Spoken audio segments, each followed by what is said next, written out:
everybody, and welcome to a very special President's Day episode of the PHLY Eagles podcast. I'm Bo Wulf, joined by handsome Rich Hofmann to my left. And as you see in front of us, we have a brand new sponsor that we're going to be very excited to tell you about. Miller Lite on board as the official beer of the PHLY Eagles podcast. We'll get to that. We've structured the whole show today around Zach Berman's favorite holiday. Now, he is off celebrating and observing the special day as only he can do. But Rich, what's your favorite part of the President's Day festivities? I just feel so inadequate to talk about it compared to Zach, and is it a good thing that he took off? Is it because he's taking it so seriously, or is it a bad thing? I mean, should he be here for this day specifically? Yeah, I mean, the football season could be wrapped up today. It could be Labor Day to President's Day if he had his druthers. Labor Day to President's Day, one of the best CB ideas ever. Just he gave Roger Goodell the whole branding. It was the whole thing. Yeah, absolutely perfect. Yeah, fantastic. So we're going to talk about some Eagles-related presidential things. I have to say the graphic that Julia put together for the thumbnail, as hard as I've laughed at any thumbnail that we have had since starting the show in September. I mean, it's a great picture of Don Smolenski, Eagles president, if you were unaware. It's the only one that is in the image file. So there we go. We get Donnie Smoles, and maybe we can talk about who would win in a wrestling match between Don Smolenski and Joe Banner in your eyes. If we just talk Eagles presidents, we're going to talk sort of about, who in the Eagles world would you want to be president? This is the day, okay? We're celebrating the day, and somewhere Zach is like, what is going on? And that's okay. That's okay. He's back tomorrow at noon. So, Rich, how was your weekend? It was great, Bo. I was trying to observe President's Day. It's kind of the preamble to today, honestly. But it was good.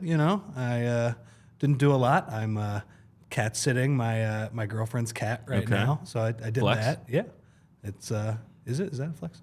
Got a girlfriend? That's flex. Oh, that is a flex. Yeah. Well, I also have a cat now too that I have to deal with. So that very. Now, what goes into cat sitting?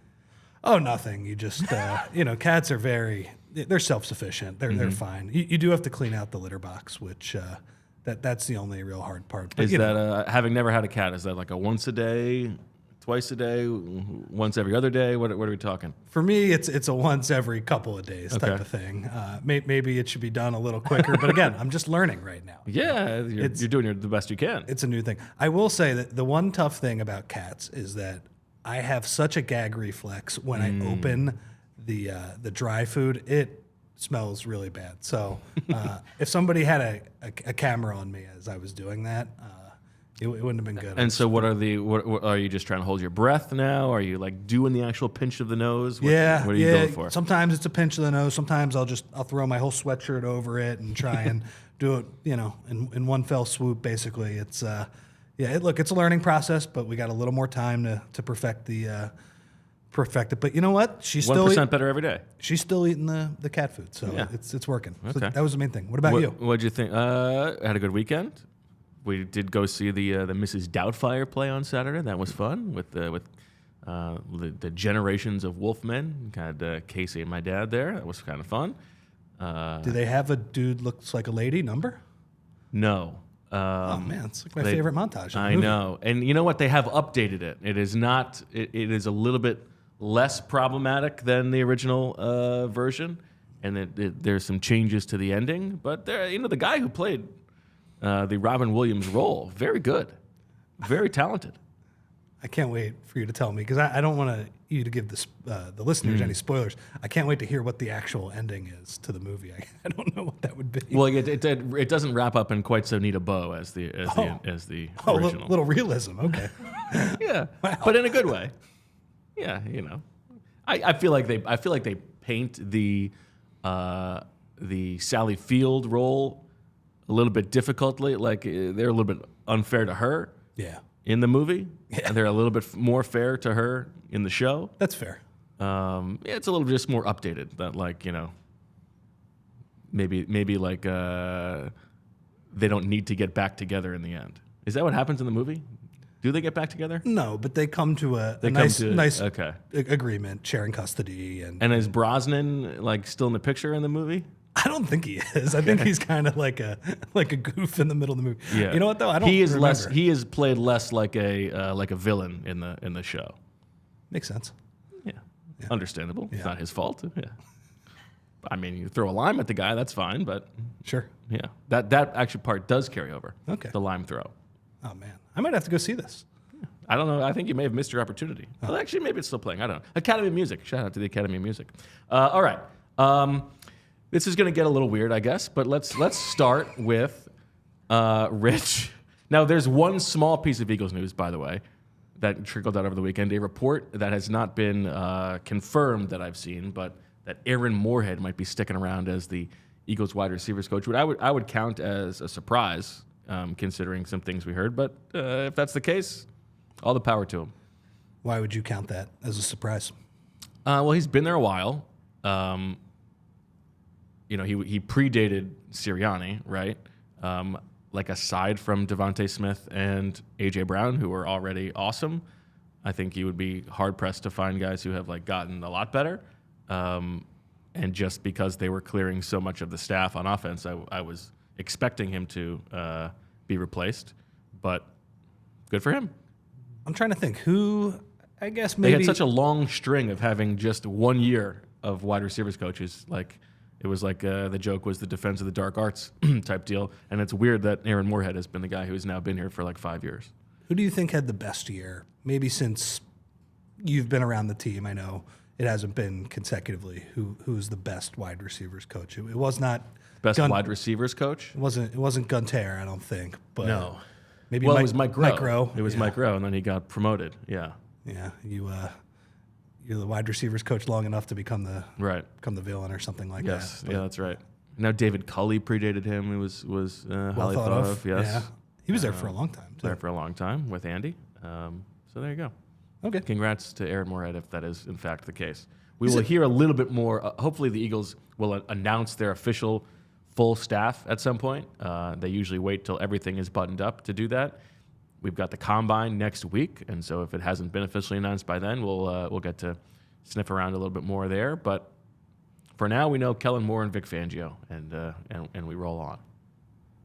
I have one quick draft take for you. Please. Since Zach is going to be on the show the next 3 days, and I think I'm doing Friday as well with him. Yes.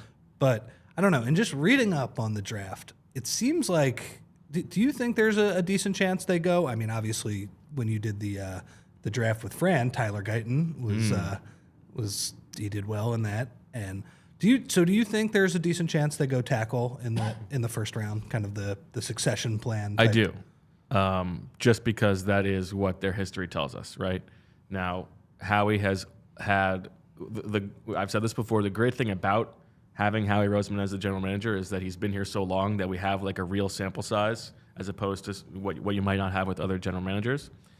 First round picks, he has only ever used them on the premium positions, right? Quarterback, defensive line, offensive line, and wide receiver. That's it. Now, I think cornerback is a possibility and is not one that he is opposed to. I think that's been a little bit more situational. We know that they were interested in corners over the past couple of years, from Derek Stingley to Patrick Surtain and J.C. Horn and maybe even Christian Gonzalez last year. So that is a possibility. And I think if they were like hoping that need met value at any position, they might hope that it's corner this year. But aside from that, I don't think they're taking a wide receiver in the first round just because of the personality dynamics. I don't think they're taking a defensive tackle again. It seems like edge rusher is not really ripe in that area for them. I think that would be one that they would be interested in, especially if Hassan Reddick or Josh Sweat is moved, right? Obviously, they're not taking a linebacker, and I don't think they're taking a first-round safety. So barring that, we also know that, Howie will say that if we say that we're going to be about something, we got to have our actions follow our words. And if we are all about building a great offensive line, we're going to have to use resources to do that. They know that Lane Johnson's not going to be here forever. It might be 1 year, it might be 2 years. Tackle seems like the most Howie Roseman pick here. It's the same area where they took Andre Dillard a couple years ago. That said, Tommy Lawler, friend of the show, had a good sort of thought exercise up on Eagles Blitz, his website, over the weekend about sort of comparing like the Eagles draft philosophy to the Chiefs draft philosophy. And Zach was talking about how like impressive it is that the Chiefs have turned over their defense so much with all these young guys. And part of it is they let those guys play. And the Eagles, I think, like you could make it goes both ways. You could make the case that, well, it's a good thing if you were allowed to redshirt these guys because it means that you've got better players than them, right? I think like very specifically of Nakobe Dean from his rookie year. Like he can't get on the field because TJ Edwards and Kaiser White are playing so well. That's good. The flip side to that is you don't get the information that you need, and at some point you do have to trust these guys, and so they go into this year having to trust Nakobe Dean, but they don't have the full picture of information. Now, if you play guys as a rookie, you might get some false positives or some false negatives. Like guys take time to develop, but I do think that there is a bit of a reluctance for the Eagles, and I don't know if it's coaching staff or front office, to sometimes let the young guys play. Yeah, and I just think, the other guy that I thought of in terms of just letting a guy sit and watching him, letting him develop kind of behind the scenes, let him watch the games, is Jordan Mailata, who obviously resource-wise was not nearly the same commitment as these other guys. But like, if we're talking about team building over the past couple of years, that is like the great hit of the Howie Roseman era to get, a legitimate left tackle, because Jeff Stoutland said, hey, this guy has incredible skills. We need to let him sit for a couple of years, keep him on the roster, but just like let him watch and develop. And then in a couple of years, I think I can make him a legit player. I do think it's a little bit different though when it's the first round, when you're taking that player and you're also trying to win right now, because there are a couple guys. And there are like economic reasons to do it, because if you're drafting a guy and letting him sit for a year or two, you're not getting the full value of that contract. That said, there are a couple guys in that range. Like it seems like offensive tackle in that late teens, early 20 range. There are some legit players and kind of well thought of guys, and guys who, you read the scouting reports on a couple of these guys. Marius Mims and Guyton are kind of the two. I think a lot of people say these guys are raw, but they have a ton of talent. They might be good in a couple of years, and it just made me think like, oh well, maybe the Eagles are the perfect spot, right? Because if these are going to be the best guys in a couple of years, and you just have to deal with some growing pains, well, they're probably more equipped to handle that, because their bad years will just be preseason and the practices, and then if Lane or Mailata gets hurt, then they can play or something like that. So, and I also think there's an interesting Jeff Stoutland conversation here, because if you think, okay, we have the best offensive line coach in the league, this guy can develop players better than anybody. He's being paid for that, right? Is the best use of that skill being able to draft offensive linemen on day 3 and Jeff Stoutland can turn them into starting caliber offensive linemen? Or is it drafting really good prospects on day 1 and day 2 and he can turn them into Pro Bowlers, right? And I don't know that there's a right answer there, but in terms of like resource allocation, I don't think that you should have to use only first and second round and third round picks to fill out the offensive line if you have this special weapon. And like it's a little bit like the Niners defensive line, right? They have this guy Chris Kukurik, I think is the pronunciation, and like they always get the most out of defensive linemen. And for a long time, it was like, well, we'll just sign these guys like Arden Key or Cleveland Farrell or whatever, these guys who are sort of journeymen, and he will turn them into productive, like above average starters. And then they instead go out and they get Bosa, they sign Javon Hargrave, they go trade for Chase Young, and they're trying to get like the over the top production from these high ceiling guys.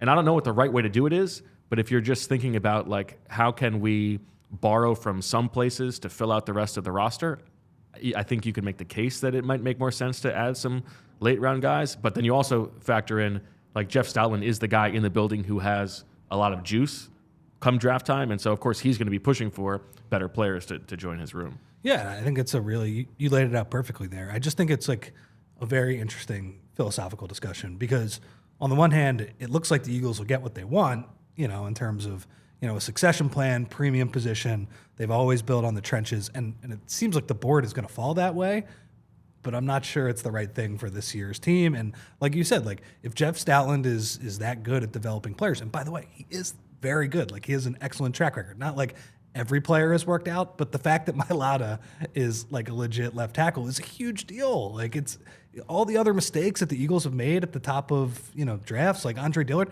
Andre Dillard got completely erased because they drafted this rugby player, right, and they just let him sit on the back end of the roster for a couple of years. So I'm with you. I like the idea of drafting another tackle just because that's the Eagles I know, and in general, it's been a pretty good product, slightly above average, even when you wait in the bad years. But on the other hand, I kind of feel like you do too, where. Well, it comes full circle this year with a specific question you asked, because last year they used a third-round pick on Tyler Steen, and Tyler Steen doesn't really get on the field. He starts one game at right guard, but Sua Opeta started most of those games. And if they had just let Tyler Steen play those games, even if it was like, Nick Sirianni will always say you have to do what you have to do, what you think is going to give you the best chance to win that Sunday. You cannot think of the bigger picture. But would the Eagles be in better position this offseason if they had 6 games of seeing Tyler Steen play and also giving him that development time? I think they would. And that's really the other argument, is that not only does it give you a better understanding of the players, but you are investing the on-field time to hopefully let them get better over the course of time. So sometimes it's Jordan Mailata, and he can get better on the side, but sometimes there are guys who need to play in order to get better themselves. And so it is this interesting push and pull that I think the Eagles are on sort of one side of relative to some other teams in the league. That's the offensive version of the church of Christian Ellis, right? Yeah, and honestly, the Ellis thing is very much a part of this. I don't need to go back here, but I'm sorry, that Nicholas Morrow is not going to get better over time and is what he is, whereas Christian Ellis could be just a little bit better and is under team control. I mean, a very short-sighted roster decision as far as I'm concerned, as you already know. Okay, let's talk now about our new friends, because if that was a short-sighted decision, you know what the best decision you can make? Just hanging out with friends, hanging out with buds, and drinking a Miller Lite, okay? Because if you want to make your favorite moments even better, well, Miller Lite, the great tasting light beer, is for people who love beer. In a new year, in a President's Day, a holiday is a day to celebrate with friends, family, and a great tasting light beer. Ladies and gentlemen, I think it tastes like Miller time. You know all about Miller Lite. This is no surprise to you. You know that if you're going out, you want to throw back a few with the buds, the best way to do it is an ice cold Miller Lite, baby, because the dependable taste of Miller Lite is the perfect light beer for beer lovers. It's got that clean finish, and it's only got 96 calories and 3.2 carbs per 12 ounces. What could be better than that? Simple ingredients like malted barley for rich, balanced toffee note flavors and the iconic golden color. Miller Lite is brewed for taste. It hits different than other light beers. It's the taste you can depend on. No games, no gimmicks, just a great beer for people who like beer. And it is the original light beer since 1975 and still the best one. Miller Lite, great taste, 96 calories. Go to MillerLite.com/PHLY Birds to find delivery options near you, or you can pick up some Miller Lite pretty much anywhere they sell beer. Tastes like Miller time. Celebrate responsibly. Miller Brewing Company, Milwaukee, Wisconsin. 96 calories and 3.2 carbs per 12 ounces. Miller Lite, the official beer of PHLY Eagles. Woo! Boy, are we excited. It's 5 o'clock somewhere. I was looking up because, I'm not going to crack one just yet. Maybe later. Definitely later. But it's 5 o'clock in London, in Dakar, in Dublin. all you guys, all of our international listeners, crack open that Miller Lite, baby.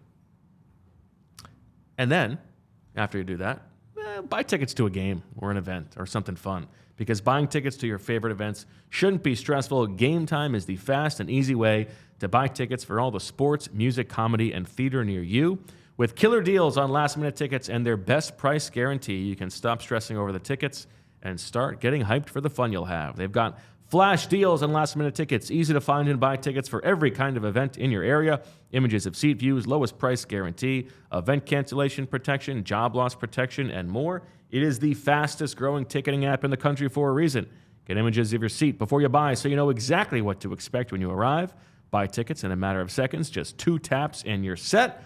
Tickets are sent directly to your phone, so you never have to dig through your email. Tickets make great holiday gifts, and today is one of the most important holidays on the calendar. It's President's Day, people.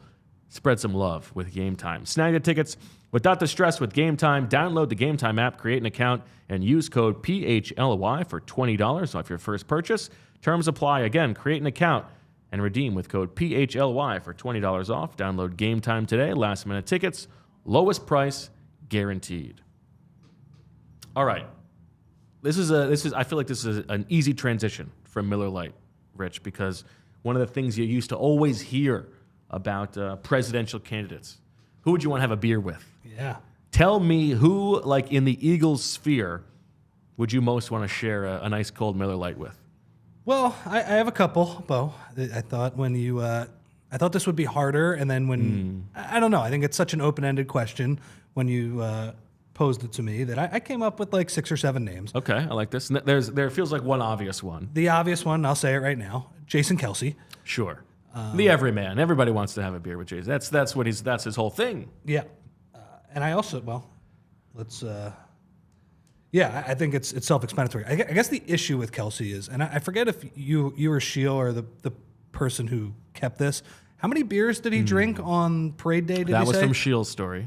Like, do you remember the number? Like 20 or something like that. Yeah. Yeah. I mean, as somebody who likes drinking a light domestic, don't get me wrong, and drinking like a few of them, I don't get quite as hungover with those. Another Miller Lite advantage for everybody there. I don't think I could. Longevity is the nice. I mean, you should be hanging out all night with drinking Miller Lights. I do not think I could hang with Jason Kelce. In fact, I know I could not hang with Jason Kelce. That would be the one issue. But you don't have to. I mean, you can call it when you can be responsible. I would call it. Yes. Yeah, drink responsibly. What over the course of your 2 hours drinking beers with Jason Kelce, what are you guys going to be talking about? Oh, I mean everything. I think I'm just gonna maybe say like a couple key buzzwords and just let him go. You know, like Taylor Swift, football, parade, Travis, whatever. And I would just let him go, let him talk, maybe like yell it at him so it'd get him excited as well. Okay. As somebody who's interviewed him, I mean, you wrote the great story a couple years ago about all of his injuries and things like that. I don't know how to get the best out of Jason Kelce, so maybe that's more of a question for you. Yeah, I mean, I think Jason Kelce is a versatile conversationalist. I think he could talk movies, TV shows. He's got thoughts on music, all kinds of things. I feel like, given our statuses, we would probably just be talking about kids and like fatherhood. But I would love to have a beer with Jason Kelce.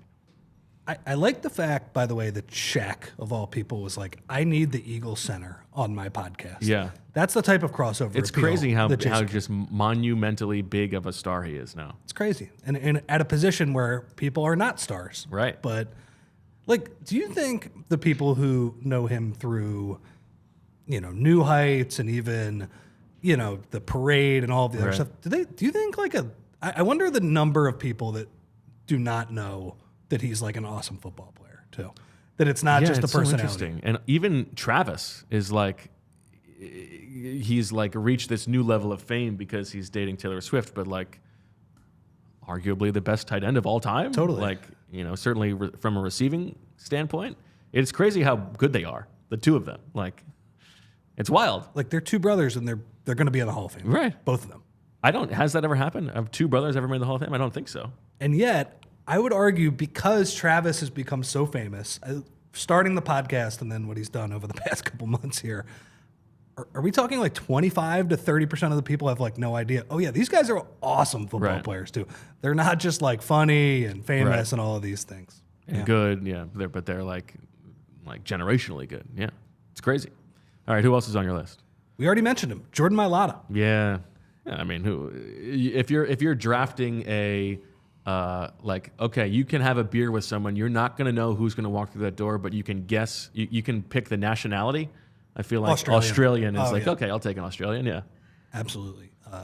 Brett Brown used to say that because he lived in Australia for a long time. He was like, yeah, the people there are just different. Just like just having a beer on the beach with any of those people, it's a different type of temperament where they'll make fun of you, but at the same time, while they're making fun of you, it's nice at the same time. They enjoy having a good time, but not like a crazy time. You know, I don't really know how to explain it. The one thing I will always remember though, in the first preseason game that Mailata played, do you remember so bad? He was terrible, but I think everybody realized okay, that was his first time playing football, and he might have thrown like one good block. Right. And I do remember. You see him move, you see his size. I covered that game with you and Sheil, and when you guys came up from the locker room afterwards, I believe it was either you or Sheil, you guys said, man, Mailata can fill it up. And it being the Notebook, where it's just like he's a very good talker.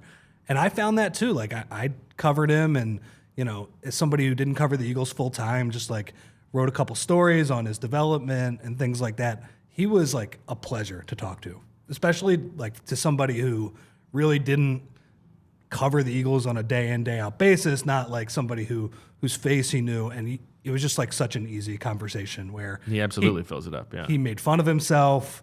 I don't know. He just was a very good hang. So, and I also think too, when you mention like Eagles related people to have a beer with, you do default a lot to the linemen and maybe the linebackers. Sure. They seem the most like approachable. They seem the most normal. They're also bigger too. Like I would say the other skill players, like they're in like such good shape that I wonder, like, do you even drink beer? Right. Or if it's especially like the receivers, like those guys. Yeah, I mean, AJ Brown, have you ever had a beer? You're such an unbelievable human specimen. Yeah, exactly. Although I don't know, I'd like to have a beer with Devontae Smith. I don't even know if he drinks, but just to like see if we can get some honesty out of him. Absolutely. Yeah. Okay. Anybody else on your list? You know, Jeff Stoutland would be pretty good too. Stout's a good one. See, I would want to just drink a beer with him and just have him break down offensive line stuff, and I wouldn't know anything he was saying. But I think that would be the passion. Yeah, but that would just be a good way to pass the time for a couple hours. Okay. I have a couple other guys here. I would love to drink. This is like a very random name. Like this? Tom Brookshire. Really? Well, I would like to drink with one of those guys that played in the 60s, you know, the 50s, where they would probably drink beer for like pregame instead of Gatorade, you know? Yeah. Like at halftime, we drink milk and we smoke cigarettes, like that type of era of football. I just would want to know. Now, it doesn't have to be Tom Brookshire, but he was an announcer. Yes. You know, he played with, Bednarik. They won the NFL championship. He played against Lombardi, those type of things. That's why I chose him. But really, you could substitute any one of those guys. Well, listen to this, Rich. This is a happy coincidence because my reaction to that is I did go through the list of Eagles and players in NFL history with the same last names as presidents. Now, Brookshire, of course, there has been no President Brookshire, but did you know that Tom Brookshire is by birth Thomas Jefferson Brookshire? I did not know that. What are the odds? What a life he lived. Born in Roswell, New Mexico. Do you think Zach knew those two things? I'm going to guess no. I mean, I think Zach knows a lot of things. I feel like he might not have known that Tom Brookshire's middle name was Jefferson. Oh, but now he does. There you go. Okay, yeah, that's a good one. I think you've covered some good bases. Now, what about the flip side here? Who would you actually vote for in the Eagles sphere to be president of the United States? Ooh, there's some good ones. I'll let you go first. Now, it's funny because Travis does joke to Jason that like he's going to run for president one day. Feels like a big job, but there are worse options, I would say. The guy who came to mind for me, and I don't know, this is the truism, of course, that Like anybody who is interested in being president should not be president. But Malcolm Jenkins is the guy who came to mind for me. He has leadership experience. I think he cares about the right things. He has many different life experiences that I think would come in handy for thinking of the bigger picture. So that's one guy who came to mind for me. Those two were at the top of my list. Malcolm Jenkins, by the way, the thing that I always enjoyed about him was that, first off, he would answer every question from the press. So, he'd be standing at his locker after a game for 35 minutes and just get millions of questions, whether it's about the game. Yeah, that was what was always so impressive, was the ping pong version of it. It was what are you doing about social justice? Why did you miss that tackle? Who's your favorite Robert? Just bouncing back and forth, and just no switch, or he was able to flip the switch so quickly from. And I would stand on those scrums and I would just enjoy what you were saying, that ping pong. And the thing I would like is that on one hand, he would give a great answer about, his charities or his activism or any of those off-field things, which again, I agree with you. He did care about the right things. But then he would get a football question. And Malcolm Jenkins, sneaky concussion uncle. Yeah, that's true. That's true. He would be that late hit call that I got was complete BS. He's the fact that I'm paying a fine when the quarterback is letting. Yeah, and he's also run the ball a little bit, and the importance of physicality. Yeah, I think you're right. Sneaky concussion uncle is probably good. Well, he did not like when defensive backs got flagged for hard hits, which in his opinion was the quarterback's fault because they led the receiver That's right the in. Tom Brady opinion as well. Yeah. Which easy for him to say now that he's not playing anymore. Exactly. Yeah. But Malcolm would he was versatile in that way, right? Where he'd give a great answer about the off-field stuff and just be like, "Look, if you throw the ball over the middle, I'm going to knock you out." And that's the way football should be played. So I was a big fan of Malcolm Jenkins. Jason Kelce was another one. Okay. Now I know he didn't win a war or anything, but he's got some Ulysses S. Grant. Men of Ohio. Yep. Like to drink beers. Like that, yeah. That's really all I got besides those beards. Two. Yeah, beards as well, too. Just saying, Here's another guy. Ron Jaworski. Interesting. A successful small business owner. Okay. Okay. I don't know enough about Jaws' politics. I'm afraid to go down that road. Oh, yeah. I'm not even opening that up. Okay. But I will say, have you ever played at any of his golf courses before? I have, yeah. Yeah. Well, one time, this scene is sticking out in my head. I think it was. I think you and I have played together. Oh, we have. Have we played at? What is it? Running Deer? Is that what it's called? Riverwinds. Riverwinds. Yeah, we did play at that one. That's right. That's the nicest one of the bunch. I went to, I believe it was Ramblewood. We used to play Ramblewood all the time. Actually, before it was a Jaworski course, they gave a nice discount to Eagles employees. So that was my 20s. The only golf I played was $15 rounds at Ramblewood. Oh, that's great.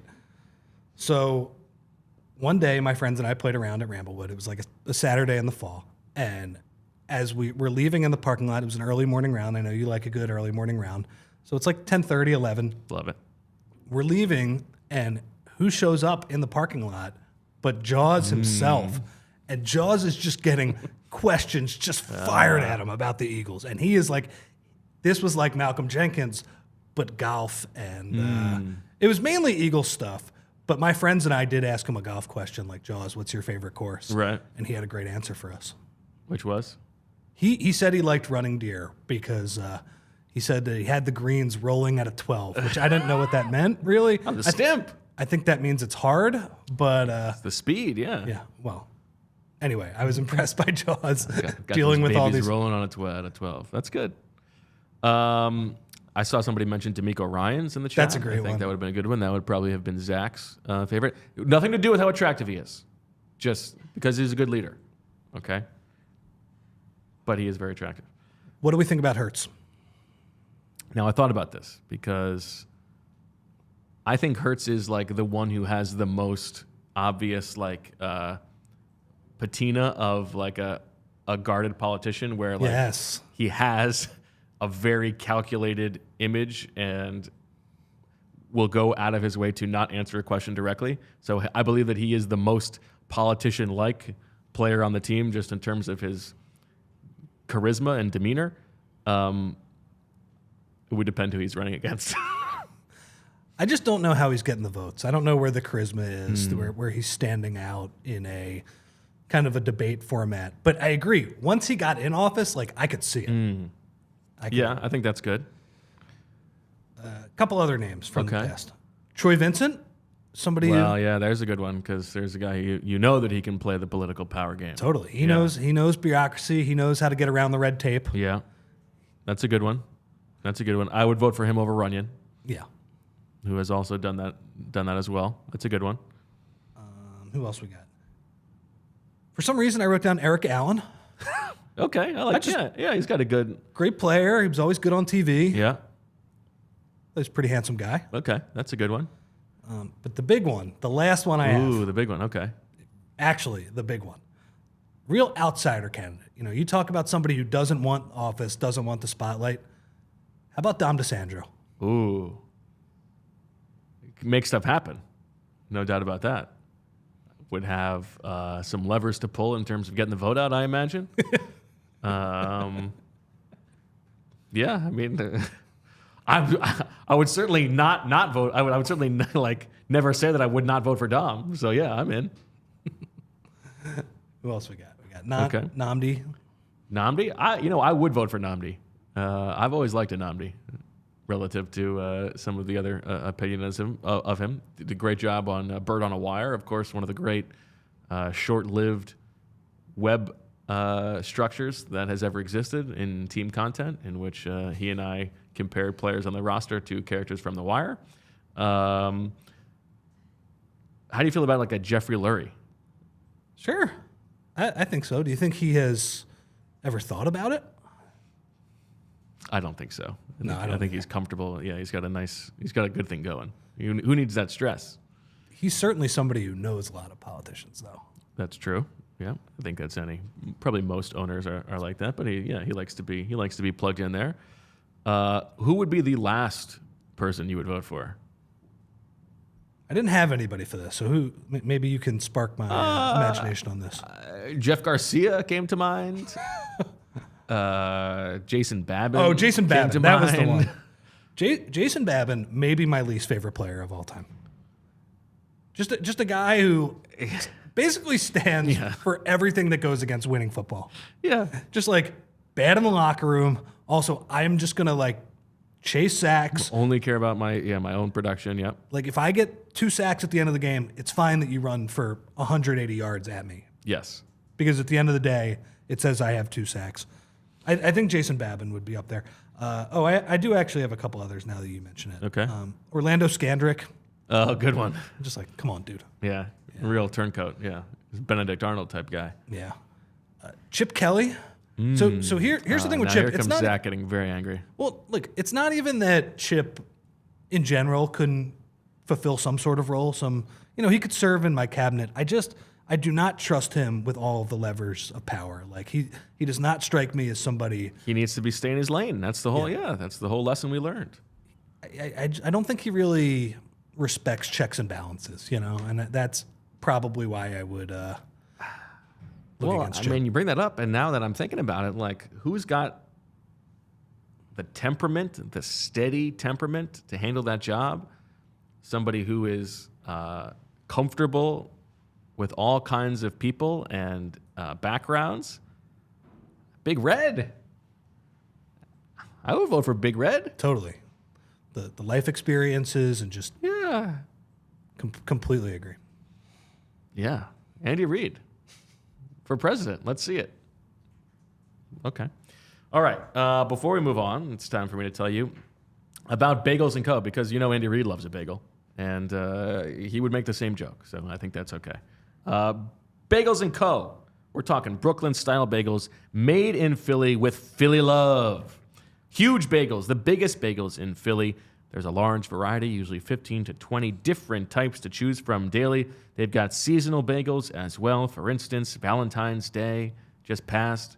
I wonder if they've got a President's Day bagel. Let's hope. The largest cream cheese variety around, 30 different flavors of cream cheese and schmears. Affordable prices, because in today's inflationary world, they think that's key. They have debated raising their prices, but they want to be an everyday brand and not some high-end place that you go splurge on the weekends. We're talking about the best Brooklyn-style bagels in the city. Go out and get one. For the best Brooklyn-style bagels made right here in Philly, head to www.thebagelsandco.com/store-locator to find the closest Bagels & Co. near you. Now, the other thing that I want to talk to you guys about, everybody's always asking, like, oh, we love the show. What can we do to support the show? Well, if you're not a diehard yet, it's time to get on board, because you get so much. You get the discount on the merch, which sort of pays for itself up front. You also get all the premium written content that is for members only at allphly.com. You know, Zach is always telling you, we're writing. You got Kyle Neubeck, you got Derek Bonner, you got Charlie O'Connor, you got Zach Berman, sometimes Bo Wulf. All of that stuff for diehards only is at allphly.com. And you also get access to the members-only Discord. We had a nice little back and forth over the weekend talking about Gino's cheesesteak relative to other cheesesteaks. Gave my take. I can't give that to you for free. You need to be a Discord member to sign up. So people are always talking about what can we do. What you can do is become a diehard. When you become a diehard, you immediately get to choose a free shirt or hat of your choice from the PHLY locker, and you get another one every single year at renewal. You also instantly get access to the PHLY Discord lounge, as we said, to chat with other Philly sports fans away from all the BS on Twitter. Head over to allphly.com now and join the best sports fans in the city. All right. I have this very long list of presidential last names. Does that interest you at all? Let's hear them. Okay. We start with Washington. The best in NFL history, Ted Washington. No Eagle. There's never been an Eagle, according to Pro Football Reference, with the last name Washington. Adams. Who do you think comes to mind as the best Adams? I don't know. I would make the case for Devontae Sure. over Sam Adams, Flozell Adams, and Mike Adams. The best Eagles Adams, well, it's not Jamar and it's not Josh. It is Keith Adams. Sure. Yeah, there you go. The linebacker from the mid-2000s. Jefferson, it's early, but I'm giving it to Justin Jefferson across the league. And for the Eagles, we talked about Thomas Jefferson Brookshire. What a life he lived. But the actual answer is 1995 third-round pick defensive end Greg Jefferson, who played 57 games in 5 seasons, starting 41. And then an interesting Wikipedia note here. 7 years after his NFL career ended, played 1 year for the Orlando Predators in 2007, and both his daughters are professional weightlifters. So shout out to Greg Jefferson. Mm-hmm. Madison, got Sam Madison, the longtime corner, as the best. No Eagle has ever been the last name Madison. Monroe, the best of the best. Eugene Monroe, the former Jaguars offensive lineman. The best Eagle, Henry Monroe, who played 3 games for the 1979 Eagles. Then you get to another Adams. We're not going to go back there. Now, one where the Eagles make some hay. And this is a tough conversation because we get to Jackson. And, all time, you've got some greats. You've got Ricky Jackson, the Hall of Famer. You've got Bo Jackson, Eddie Jackson, Harold Jackson, J.C. Jackson, Jonah Jackson, Lamar Jackson, Steven Jackson, Tom Jackson, Vincent Jackson. And then you get 2 great Eagles, Deshaun and Keith. Now, Keith sort of like was sort of like a meteor, right? Like came out His rookie year. unbelievable rookie year. First team All-Pro in each of his first 3 seasons, sort of like the proto receiving tight end, unbelievable. But then career sort of fizzled out from there. Deshaun, 3 Pro Bowls in his first 6 seasons, of course, 3,000-yard seasons. Are you giving the edge to Keith or Deshaun? I'm going to give the edge to Deshaun. Longer lasting impact? Yeah. I think that's fair. Would you say Lamar is already at the capability of the best of all time? Well, Bo is in the hearts Thought and about minds wearing of my everybody. Bo, but I did wear the Bo Jackson sweatshirt last week. So I also thought about just for the episode going like white button down, red tie, and blazer jacket to like look like a president, but too much effort. Jamal Jackson, former center. Jamal Jackson, yeah, long list of other Eagles: Al, Alonzo, Bobby, Ernest, Greg, Harold, Jamal, Kenny, Malik, Randy, Teron, and Tyree. So there you go. Listen, don't ever pretend like we don't prep for this show. Okay? We're doing work. By the way, that reminds me, Malik Jackson, when you asked the other day about who was the right comp for Eddie Jackson, Malik came to mind because he was a player who had a high history of production, but was released, and so he wasn't going to count against the comp pick formula. Sort of maybe made sense, although he didn't have an injury history and then got injured, whereas Eddie does have a bit of an injury history. All right, you move on to one where the Eagles have the only and best by far, and that is Van Buren. Sure. So Steve Van Buren walking away with that title. Not too many Van Burens walking around the NFL anymore. Van Buren boys. You go to Harrison, and I don't know, would you make the case, would you go for Marvin, James, or Rodney as the best Harrison of all time? It's good. Pretty good representation for the Harrisons. I think I'd make the case for Marvin, but James is close. Yeah, and Rodney somehow was probably the least problematic of the three. So Probably so. that's impressive considering he wasn't like a saint when he played either. Yes. For the Eagles, it's Dennis over Jerome. So shout out to Dennis Johnson, a fourth-round pick in 1978, who played 7 years. Tyler, not a lot of Tyler representation, surprisingly. No Eagle has ever been the last name Tyler. Wendell Tyler, the best of all time. Polk, Chris Polk. Oh, yeah. What a player. He had that kickoff That return. kickoff return, yeah. And you're thinking, this bowling ball is going to be a kickoff returner, and he just ran it to the house. They would give him the ball up like 35 points when they were rolling. Chris Polk. Yeah. He could. Carlos Polk is going to take it home for NFL league-wide. Taylor, very good representation of Taylor because you've got Jason, you've got Fred, you've got Jim, Sean, Jonathan, and Sean. Unfortunately, all outpaced by Lawrence. LT taking it home. For the Eagles, Bobby Taylor in a runaway. No Fillmores, no Eagles Pierces, but Antonio Pierce takes that one home. No Eagles Buchanans. Buck Buchanan is the only Hall of Famer there. He's going to take that one home. No Eagles Lincolns. Keith Lincoln, a Pro Bowl running back from the 60s, gets that one. Then you get to Johnson, and you know there's lots of Johnsons. Andre or Calvin? I'm going Calvin. Calvin. I think so. Now the Eagles, I mean, you got Lane. Lane wins here, no doubt. But you've also got Norm, Patrick, Reggie. 3 Ron Johnsons have played for the Eagles. 3 different Ron Johnsons. Jay, Jimmy, Keelan, Keyshawn, Kevin, Kyron, Lee, Marcus, Damaris, Dirk, Dwight, Eric, Fred, Al, Alonzo, Charles, and Charlie. What a run. Dirk Johnson. What a punter. Grant, I didn't know this. Do you know Bud Grant, the famous coach, played for the Eagles? I did not know that. Did not know that. I know he was having a garage sale until, his late 90s. That's right. Yeah. Wow, that's good memory. Jakeem is going to take home the Grant Award. Hayes, you've got Bullet Bob, and for the Eagles, Joe, who was a 7th-round pick in 1984. No Garfields, no Arthurs for the Eagles. There was a Mike Arthur, center from the 80s or 90s, who is going to take that home. Cleveland, the winner is probably Ben, the Ravens guard, him or Ezra Cleveland. Tyree Cleveland, of course, in camp with the Eagles, but never played in a game. Then you got Harrison again, Cleveland again. McKinley, no Eagles, although there was an Alvin who was better than Tack McKinley. Only one Roosevelt, and that's Naaman Roosevelt, the wide receiver. No Tafts. Wilson, probably Larry Wilson beating Russell Wilson and Adrian Wilson as the only Hall of Famer. For the Eagles, Bernard Wilson is going to take that home. Is this fascinating or what? Harding. Only 2 Hardings in the NFL history. Both played for the Eagles. Roger and Greg. Oh, who could forget? Who could forget? Roger, of course, was a two-way player who played center and linebacker in the 1940s. He must have been just paving the way for Chuck Bednarik. No Coolidges.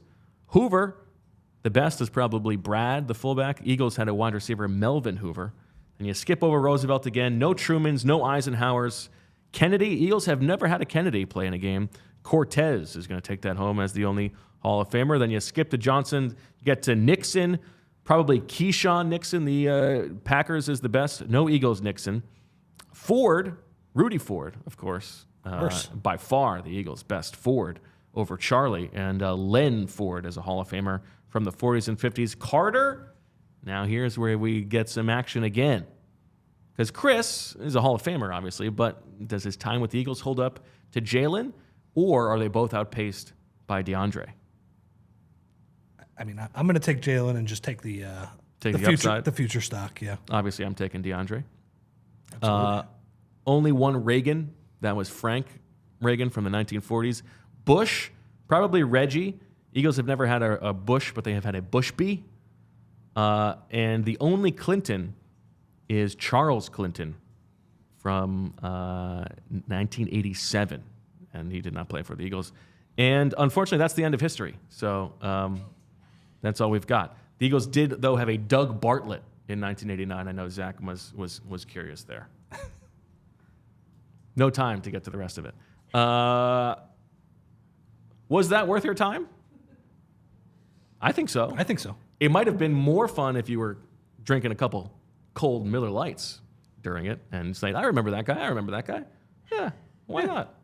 Anything else you have in your show prep that I don't want to have wasted? Favorite Joe Banner memory? Favorite Joe Banner memory? Because obviously Eagles presidents. And it is interesting how it went from like the Eagles president was just portrayed as like the bad guy in the building to now like nobody even knows Eagles-wise who Don Smolenski is. And he just sort of sticks to the business side as far as we know. I mean, I feel like the obvious Banner thing is when the guy in the ticket office got fired for tweeting some complaint about the Eagles letting Brian Dawkins go. Is that true? Yeah. Wasn't that a big deal? And then they rehired him or something. I think he like posted on Facebook or something, and he was like a seasonal employee, and they said, "Okay, you're fired." I feel like that's the. I mean, the divorce with Dawkins, I feel like, is the major Joe Banner moment. I think the gold standard quote too. Gold standard, of course. Which, it was funny. Like Joe Banner in the late '90s, probably early 2000s, there was probably like a 3 or 4 year span where the Eagles just had an advantage because he and the organization just like understood how the salary cap worked. Yeah, better than everybody. And they were doing the right things for the most part. And it is interesting that like Howie Roseman, who learned under Joe Banner, has sort of overcorrected from the like letting guys leave and be willing to be early on that. Yeah. Whereas Howie has sort of gone the opposite way and like all of these guys we want to keep around as longtime players. I wonder like what the pathology is there, but it's interesting. With Joe Banner too, there might have been a couple times that he called the Daily News offices and complained about the Phillies getting on the back page when every once in a while when the Phillies were in like a pennant race or something like that. It's he thought it was an Eagles town. I mean, I think he was right, but there's no doubt that like there are always sort of stories of Howie Roseman will say something like, "Oh, like I didn't read this, but somebody, it's Bob's job to tell me about it." Joe Banner was not even, I don't even think pretending. He was paying very close attention to everything that was being said. See, I respect that at least. Yeah, he's being honest. Yeah, I mean, there were like I remember I think Angelo has told this story of like hearing that. Like Eagle, like an intern in the PR staff had to like transcribe every morning show on WIP, which is like what a terrible job that is. Like, is that person okay now? Yeah, I don't know. But yeah, I mean, I also think that it's fair to say that like Joe Banner's as responsible for like the Eagles' current level of success as most people. What are you laughing at? The idea of somebody transcribing like Rich from Roxborough or something like that. Or like, how do I spell that? Some off-color joke, yeah. I would hope that it was selective. It was just like everything that they're saying about the Eagles and not just the entire 3-hour show or whatever, 4 hours. Wouldn't it be funny if it was like Brett Veach? That was his job. Yeah. That would be funny. Any other Joe Banner memories? Gold standard is good. Gold standard, yeah. Look, I think for a long time, Joe Banner did a good job. Yeah, absolutely. Yeah. Was it a little annoying that he was puffing his chest and taking a whiff when they didn't win a Super Bowl? Yeah, at times. But I think overall he did a good job. And I think he was right about that general take, and he shouldn't have said that in those words probably, because it was obvious that it could be grabbed and made fun of. But like, all you can do really is give yourself a bunch of shots and be in position to get those shots, and they were doing that better than anybody other than the Patriots. I mean, it sounds a lot like the Kyle Shanahan 49ers right now too. So if they want to, there you go. The gold standard, that would work for the 49ers too. You know, they could really run with that. Yeah, no, I like Joe Banner. The one thing he also has, he's still very plugged in. He still has very good insight into what's going on. When we used to do those Q&As for The Athletic, I used to enjoy talking to Joe and bounce those things off of him. And that was, in terms of transcribing, interesting because Joe has a very specific way of talking where like he's giving a lot of information, but no sentence ever ends. And so it's the only time where I'm ever putting in like semicolons is when I'm transcribing a Joe Banner quote, because it's like he's moving from one thing to the other without a thought ending, which is great. I love that. Yeah. Yeah, it is funny that they just changed to Smolenski, who's like, yeah, this guy's not really a football person anymore. That's okay. Yeah, it's fine. Okay. Anything else? No, I think that's all I got. What a President's Day it has been. Seth wants to know if I can do vice presidents now. I didn't do that. We'll do that another time. On Vice President's Day, maybe Zach will be so jealous of missing the President's Day show that he's going to start a groundswell for there to be a Vice President's Day, and we can talk about Macho Harris. Al Harris, best Eagle. Nice. You beat me. Okay. All right, that'll do it for this episode of the President's Day episode of the PHLY Eagles podcast. Thank you to Miller Lite for being on board with us for the foreseeable future, the official beer of the PHLY Eagles show. Thank you to everybody for watching and listening. Back tomorrow at noon with Zach. We're going to get all the stories of his vacation, the good, bad, and the ugly, all that good stuff. And we look forward to talking about it. The Combine is next week. Free agency looms. We're going to get into all that stuff as time goes on here on the PHLY Eagles podcast and allphly.com. Thank you to everybody for listening and watching. We will talk to you tomorrow. Thanks to Rich for hanging in over the past few episodes. And as always, we love you. We all silly like the mayor.